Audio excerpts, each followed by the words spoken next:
Hello. हाँ जी। सो अर्थ's magnetism, अर्थ's magnetism तो अर्थ behave करती है एज अ ह्यूज मैग्नेट।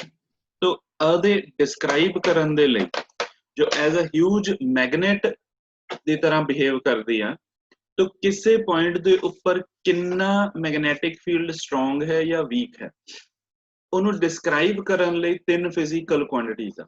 तो फिजिकल क्वांटिटीज केड़ियां केड़ियां हैगियां आ, angle of declination, angle of inclination ते हॉरिजॉन्टल कंपोनेंट, जो horizontal component of earth's magnetic field. ठीक है, सो ये क्योंकि थोड़ा 3D टाइप हुंदा आ, तो इनू एक्सप्लेन करन दे लई आपां आ जिहड़ी वीडियो हैगी आ वो जरूरी हो जांदी। ठीक है, तो सब तो पहला आपां एंगल ऑफ डेक्लिनेशन जो है वो स्टडी करदे।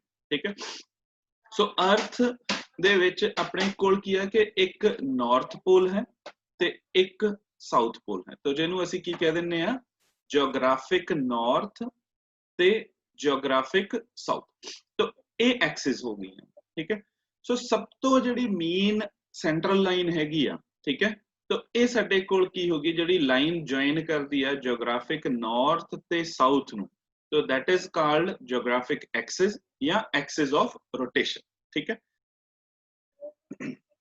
सो बाकी ਜਿਹੜੇ ਹੈਗੇ ਆ ਉਹ ਸਾਡੇ ਕੋਲ ਆਪਣਾ ਜਿਹੜਾ ਮੈਟਰ ਆਫ ਕੰਸਰਨ ਹੈਗਾ ਆ ਉਹ ਇਹ ਵਾਲਾ ਪੁਆਇੰਟ ਹੈਗਾ। ਠੀਕ ਹੈ, ਸੋ ਹੁਣ ਇਹਦੇ ਵਿੱਚ ਕੀ ਹੈ ਕਿ ਜਦੋਂ ਅਸੀਂ ਇਹਨੂੰ ਬਿਹੇਵ ਕਰਦੇ ਹੈਗੇ ਆ, ਦੇਖਦੇ ਆ। ਠੀਕ ਹੈ, तो ਆ ਦੇਖਿਓ, ठीक है, लॉन्गिट्यूडल सर्कल हो गए। ठीक है, सो एक तो आ साडे कोल लाइन हो गई। सो इत्थे पॉइंट आ गया। हुण इहदे विच की है कि अर्थ क्योंकि 3 डायमेंशनल है, तो 3 डायमेंशनल है तो आपां बाहर तां एक लाइन ड्रा कर ली। ठीक है, तो इत्थे आ एक्सिस दे उपर लाइन ड्रा कर ली।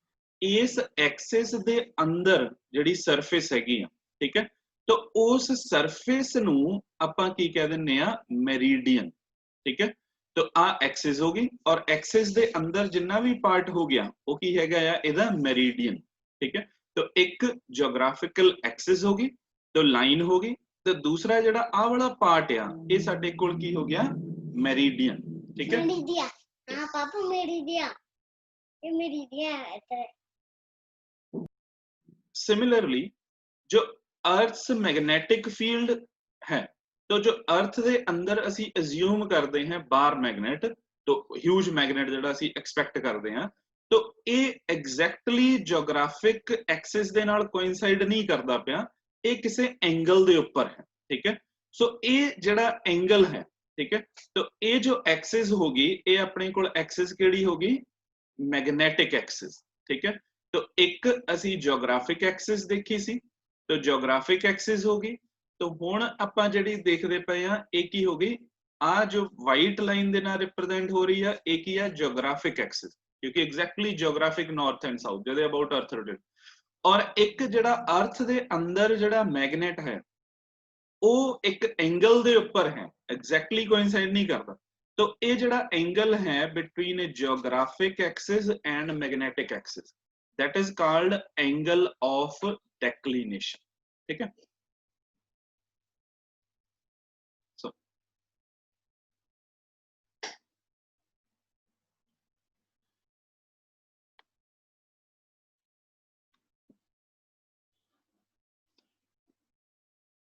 so geographic axis and magnetic axis या geographic meridian and magnetic meridian।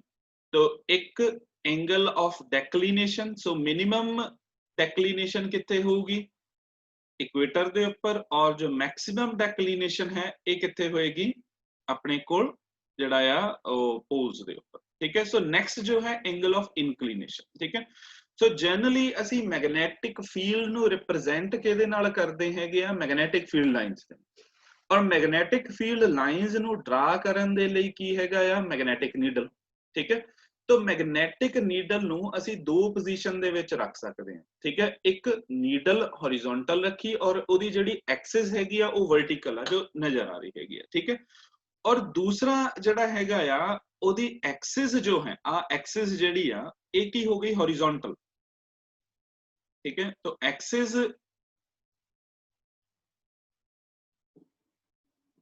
सो जो एक्सिस है तो आ साडे कोल की हो गया मैग्नेटिक एक्सिस, ठीक है। तो नॉर्थ अर्थ ਦੇ ਜੀਓਗ੍ਰਾਫਿਕ ਨਾਰਥ ਵੱਲ ਤੇ ਸਾਊਥ ਵੱਲ, ਠੀਕ ਹੈ। तो अगर ਇਹ ਆਪਾਂ ਮੇਜਰ ਕਰਦੇ ਪਏ ਤਾਂ ਇਹ ਤਾਂ ਐਂਗਲ ਆਫ ਡੈਕਲੀਨੇਸ਼ਨ ਹੋ ਗਿਆ, ਠੀਕ ਹੈ। ਔਰ ਹੁਣ ਆਪਾਂ ਜਿਹੜਾ ਹੈਗਾ ਆ ਉਹ ਕੀ ਮੇਜਰ ਕਰਨਾ ਆ, ਐਂਗਲ ਆਫ ਇਨਕਲੀਨੇਸ਼ਨ, ठीक है, angle of इनक्लीनेशन।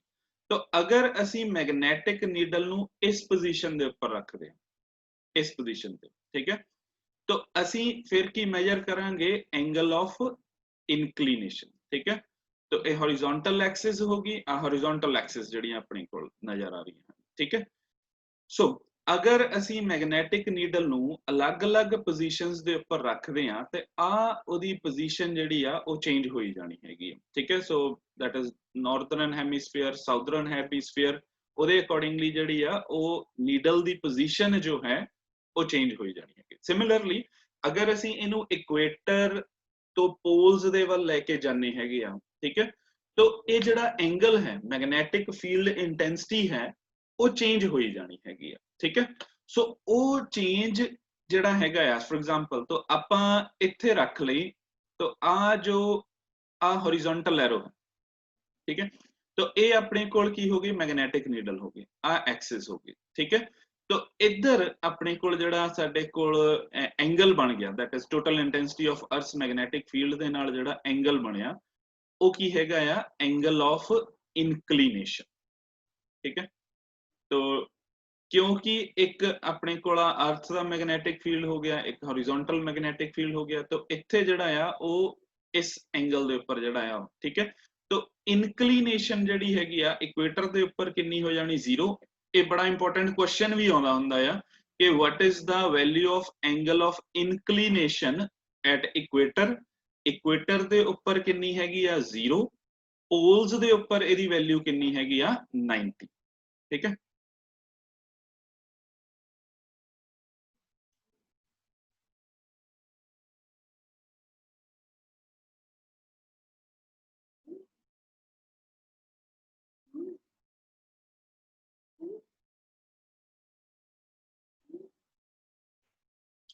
So next horizontal component, ठीक है।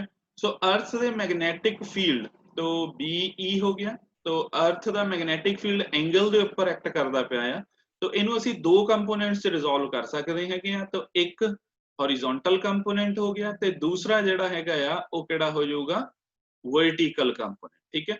तो जिहड़ा अपना को मैटर ऑफ कंसर्न हैगा आ वो किहड़ा आ ज्यादा करके horizontal component of earth's magnetic field, ठीक है।